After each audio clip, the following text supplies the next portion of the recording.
Alhamdulillahirabbil alamin wassalatu wassalamu ala asyrafil anbiya'i wal mursalin sayyidina Muhammadin wa ala alihi washabbihi ajma'in. Yang saya muliakan dan saya hormati Bapak Ketua, Bapak Panitera, Bapak Sekretaris, Bapak Hakim dan Ibu Hakim, serta pejabat komisioner dan inspektorat, serta jemaah salat asar yang dirahmati oleh Allah Subhanahu wa taala. Syukur alhamdulillah pada sore hari ini kita masih diberi nikmat sehat, nikmat umur panjang sehingga kita dapat melaksanakan kewajiban kita yakni sholat fardu asar, dan insyaallah akan dilanjutkan dengan kajian yang akan disampaikan oleh Ustaz atau beliau kita. Salawat dan salam tak lupa kita kirimkan kepada junjungan kita Nabi besar Muhammad sallallahu alaihi wasallam dengan ucapan Allahumma shalli ala sayyidina Muhammad wa ala ali sayyidina Muhammad. Adapun mengisi kajian kita pada sore hari ini yaitu Al-Mukarram Al-Ustaz Buya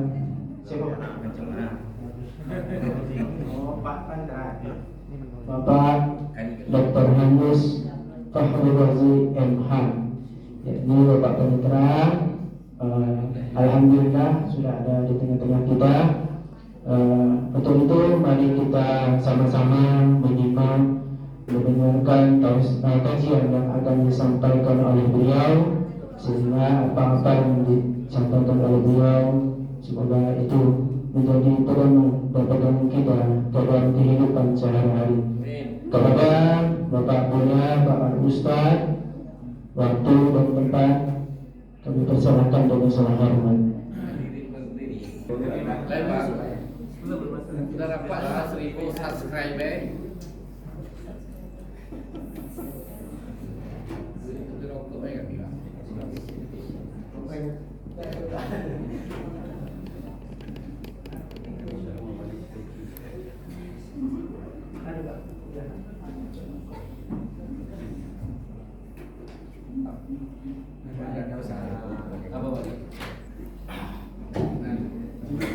Kurang nggak mau 5 300 jadi 200 Potong aja lagi. kita mau terima.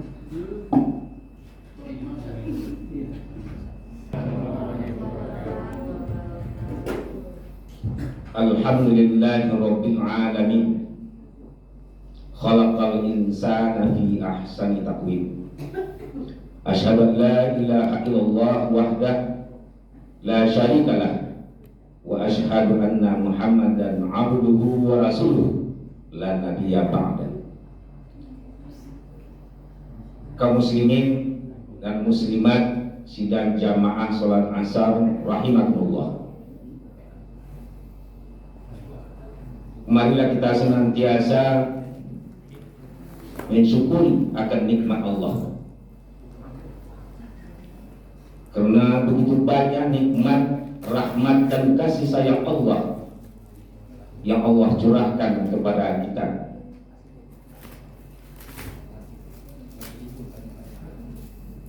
Dengan rahmat dan nikmat Allah, kita telah dapat melaksanakan ubudiyah kita, terutama melaksanakan sholat asar berjamaah. Tanpa nikmat dan rahmat Allah, itu tidak dapat kita laksanakan dengan baik. Untuk itu kewajiban kita kaum muslimin dan muslimat sidang jamaah rahimakumullah adalah mensyukuri nikmat Allah tersebut dengan jalan melaksanakan perintah yang diperintahkan Allah. Sekecil apapun perintah, kita berusaha untuk melaksanakannya dan menjauhi semua larangan yang dilarang oleh Allah. Sekecil apapun larangannya, kita berusaha untuk menjauhinya.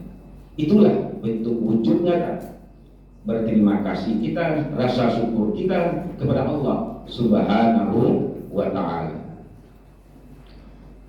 Salawat dan salam tanpa pula kita hadiahkan buat junjungan kita Nabi besar Muhammad sallallahu alaihi wasallam yang telah membekali kita pedoman hidup berupa Al-Quran dan As-Sunnah. Jika kita mau berpedoman dan mengamalkannya di dalam hidup dan kehidupan kita sehari-hari, insya Allah kita akan selamat hidup dunia wa akhirah sesuai dengan doa dan harapan kita. Rabbana atina fid dunya hasanah wa fil akhirati hasanah wa qina adzabannar. Kaum muslimin dan muslimat sidang jamaah rahimakumullah, kemarin waktu saya di ruangan kesekretariatan, nggak tahu saya bahasanya hari ini saya mau ceramah, nggak tahu. Tetapi karena ada Pak Irfan, Pak Ahmad, Pak besok Bapak ceramah di musala, iya tuh, iya nggak jadwalnya, iya. Kebetulan Pak Irfan ini cerita masalah rindu. Nah, jadi saya angkat judulnya sekarang ini rindu. Kangen banget. Rindu dalam ini. Jadi judulnya rindu. Kaum muslimin sidang jamaah rahimakumullah, di dalam kamus bahasa Indonesia karangan S. Bandu, Yus Bandu, rindu itu dalam diartikan adalah keinginan yang mendalam untuk bertemu dengan kekasih. Jadi dalam kamus bahasa Indonesia, diantaranya arti rindu itu adalah keinginan untuk bertemu yang sangat mendalam. Kenapa bisa itu? Karena ada sesuatu hal yang dinilai bagi seorang yang merindukan nilai tambahnya atau nilai lebihnya. Itu sebabnya rindu itu ada. Kaum muslimin sidang jamaah rahimakumullah, rindu ini bukan saja dimiliki oleh manusia. Rindu itu tidak apa Irfan aja. Rindu bukan saya saja. Enak pada Indonesia yang mahasiswa. Ini cemburu lah pada ke situ, pada sini lah. Jadi rindu itu bukan saja milik manusia, tapi milik surga itu juga. Itu sebabnya dalam hadis Nabi Rasulullah Sallallahu Alaihi Wasallam bersabda yang diriwayatkan oleh Ibnu Abbas, ada 4 golongan manusia yang dirindukan oleh surga yang Allah. Jadi manusia mempunyai rindu, surga mempunyai rindu juga. Dalam hadis itu ada 4 golongan manusia yang dirindukan oleh surga. Yang number 1, talil Quran, orang yang baca Al-Quran. Yang pertama adalah orang yang baca Al-Quran, rindu surga kepadanya, pengen sekali surga itu ketemu orang yang baca Al-Quran. Cuma pertanyaannya, apakah setiap orang yang baca Al-Quran itu rindu surga kepadanya? No way, belum tentu. Kenapa? Belum tentu setiap orang yang baca Al-Quran rindu surga kepadanya, belum tentu. Banyak orang yang bisa baca Al-Quran, fasah dia baca Al-Quran, makhrijul hurufnya bagus, iramanya bagus, tapi apakah rindu surga kepadanya? Belum tentu. Kenapa? Orang maaf, orang-orang yang lain agama dengan kita lebih pintar dia baca Al-Quran daripada kita. Ada? Saya ketemu orang dia lebih fasahah dia baca Al-Quran. Kita aja baca Bismillah ragu-ragu, Bismillahirrahmanirrahim. Dia itu enggak. Bismillahirrahmanirrahim. Itu orang yang ada yang lain. Pintar dia baca Al-Quran. Itu orangnya juga. Bisa juga.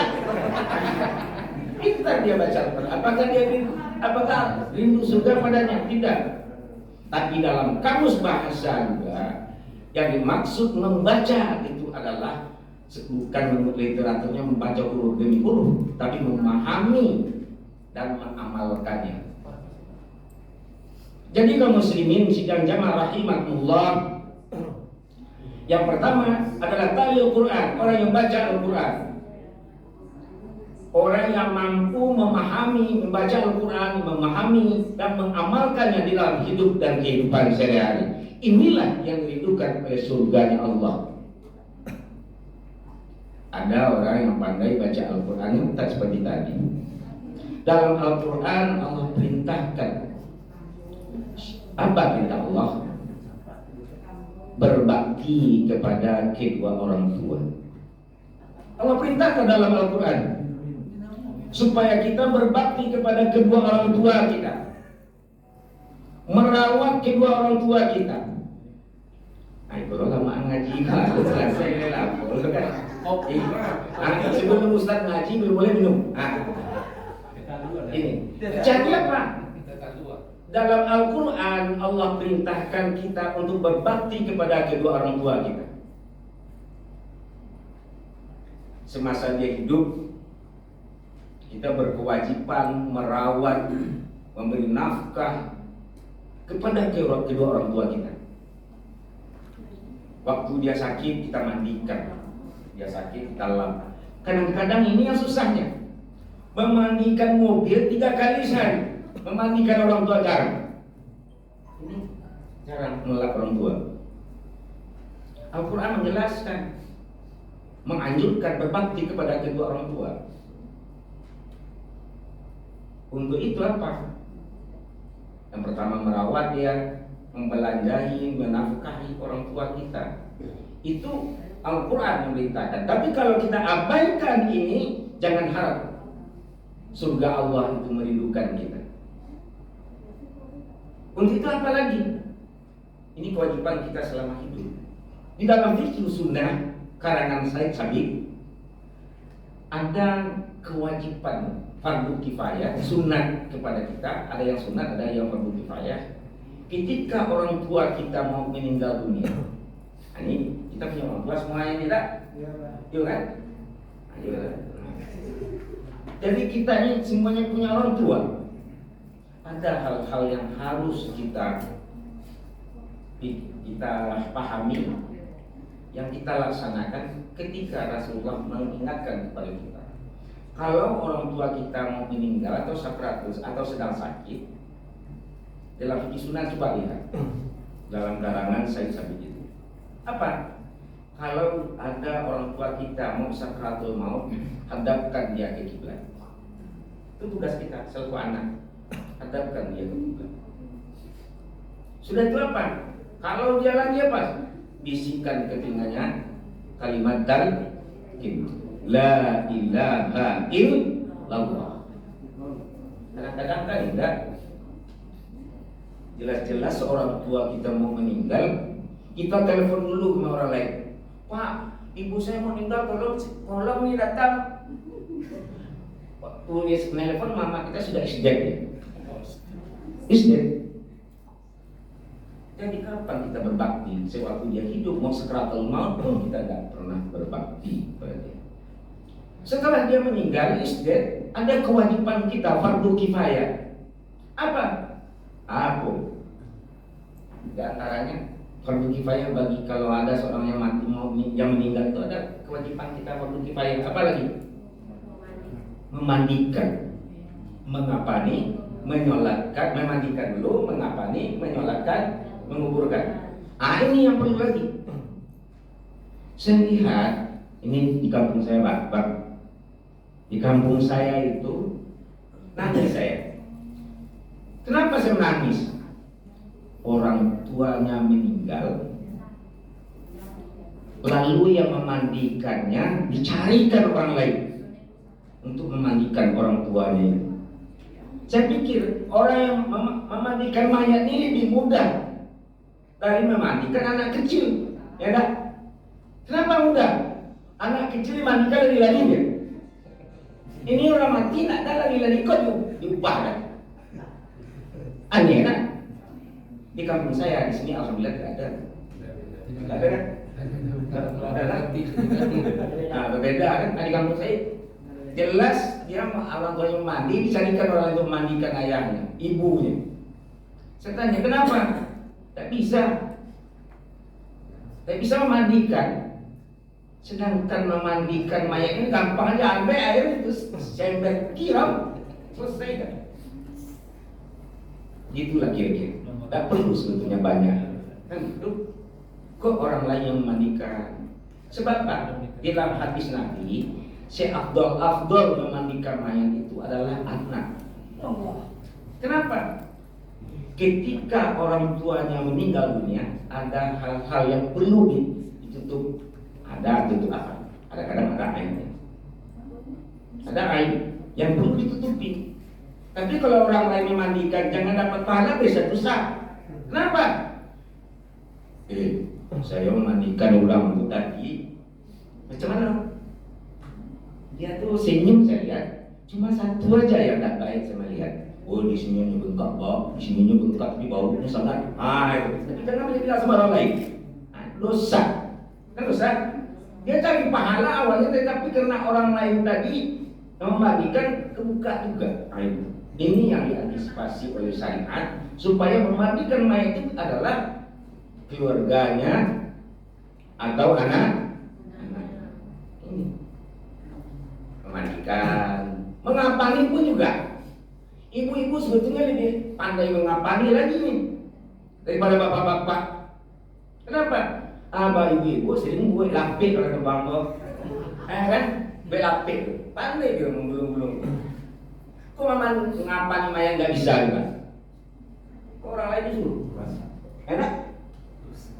Nah, jadi lapik itu susah. Kalau pisang ya dipegang di sini, keluar di sini nih. Dipegang keluar di sini. Ini belakangnya. Tetapi kalau orang lain meninggal, enggak.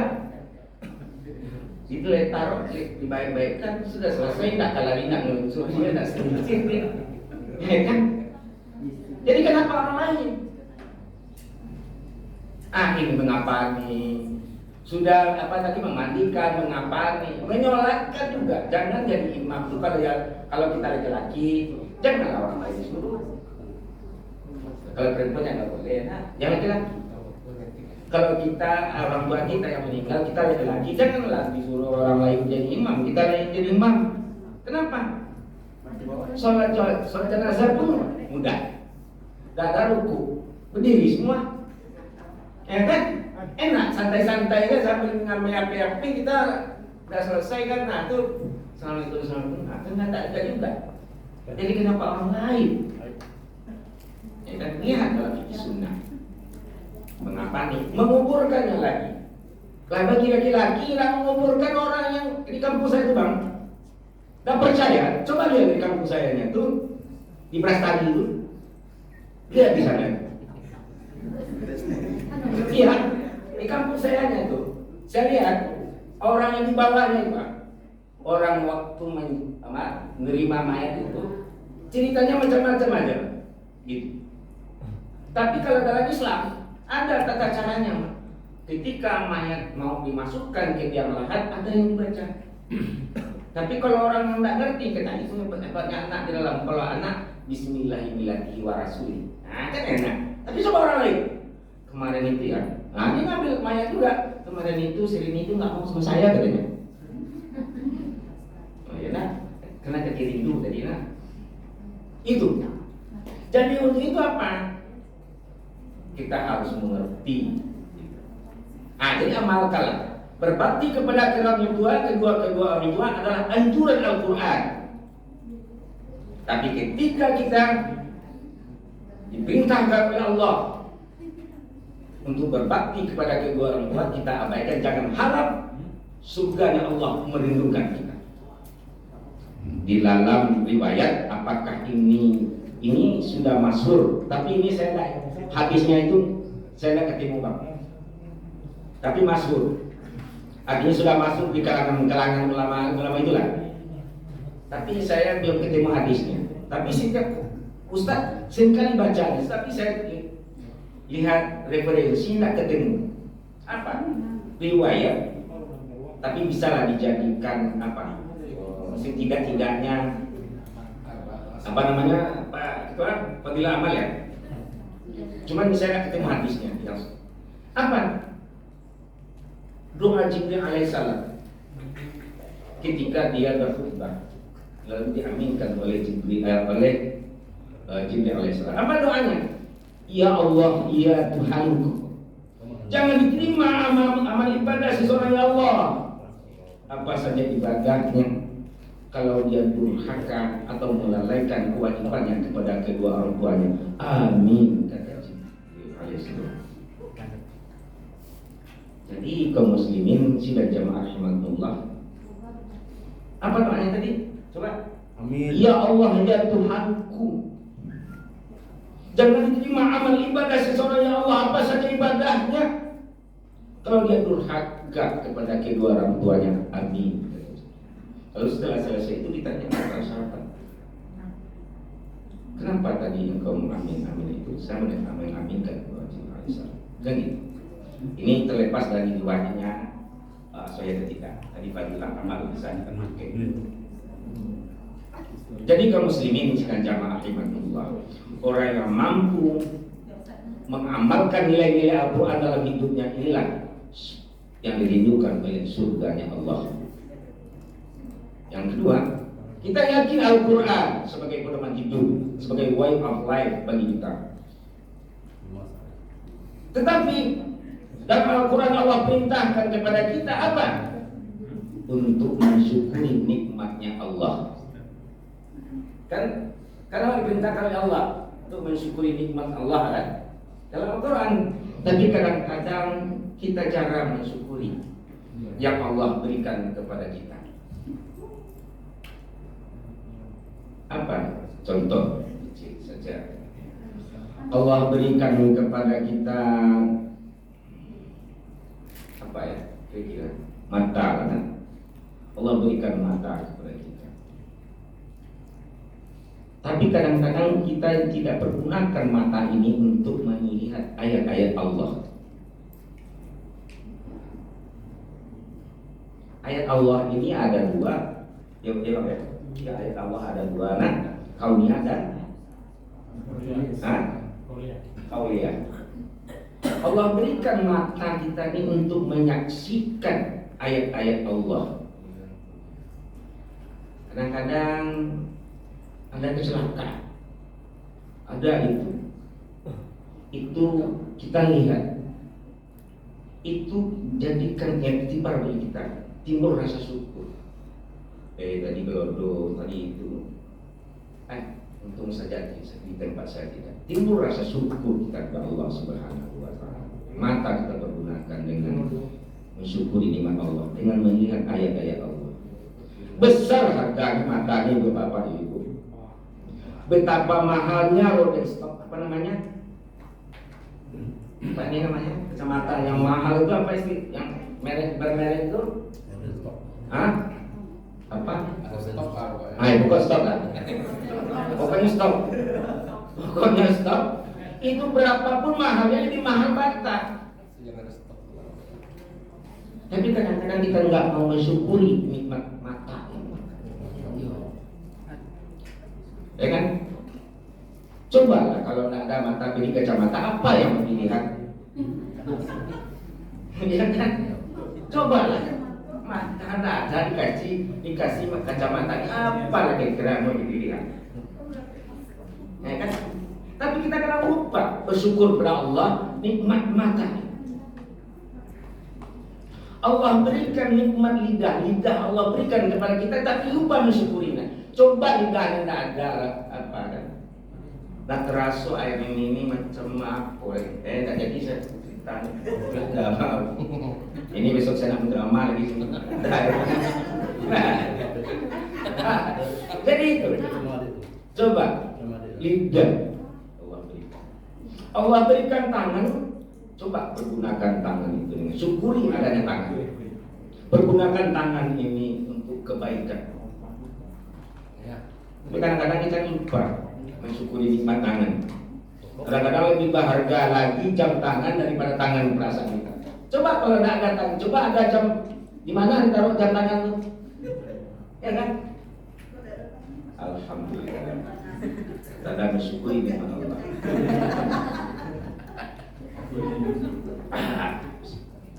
Jadi itu, syukuri nikmat Allah.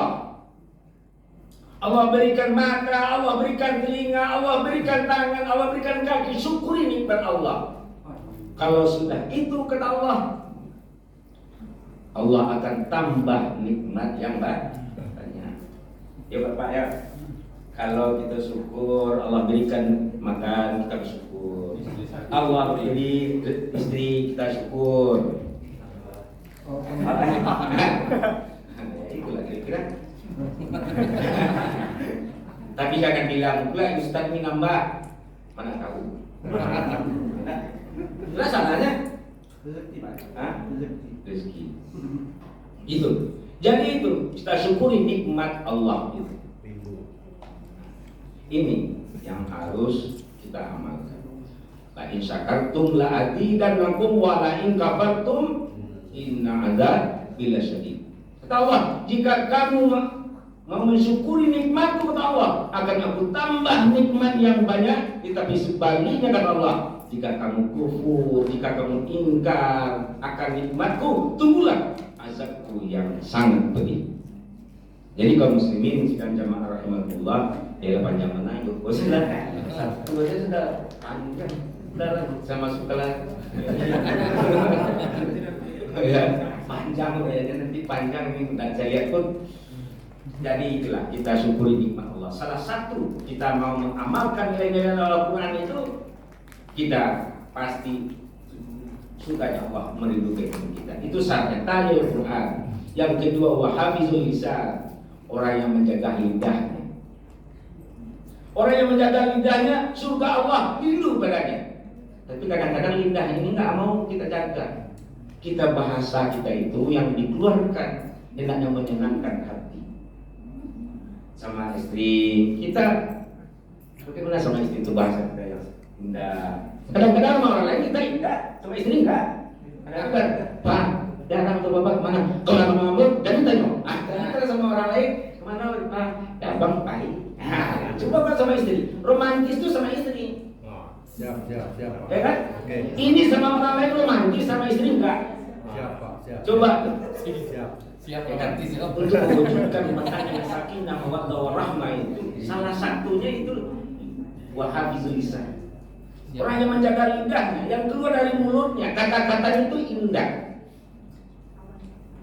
Bang, Adek, ini sama orang Bang, Pak Sitaris itu sama saya itu, abang mau makan, sama istrinya, tapi leda makan belum?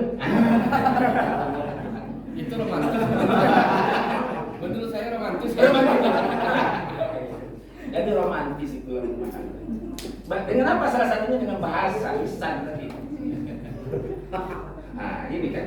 Jadi yang kedua adalah wahafizul lisan. Apa tadi? Atali Quran wahafizul lisan. Orang yang menjaga lidah. Jadi lidah itu dipergunakan untuk kata-kata yang indah, bukan untuk menyakitkan saudaranya. Sebab apa? Doa Jibril alaihissalam, ya Allah ya Tuhanku, jangan diterima amal ibadah seseorang Allah kalau dia menyakiti saudaranya dengan lisannya. Coba bayangkan, ya Allah ya Tuhanku, jangan diterima amal ibadah seseorang ya Allah kalau dia menyakiti perasaan saudaranya. Jangan terima amal ibadah. Jadi itu jagalah lisan. Jadi kalau kita uraikan panjang sudah setengah 5 nih, kita tutuplah, nanti kita sambung lagi pengajian ini. Mudah-mudahan ada manfaat untuk saya sendiri dan kaum muslimin dan muslimat. Demikian saja. Billahi taufiq wal hidayah. Wassalamualaikum warahmatullahi wabarakatuh.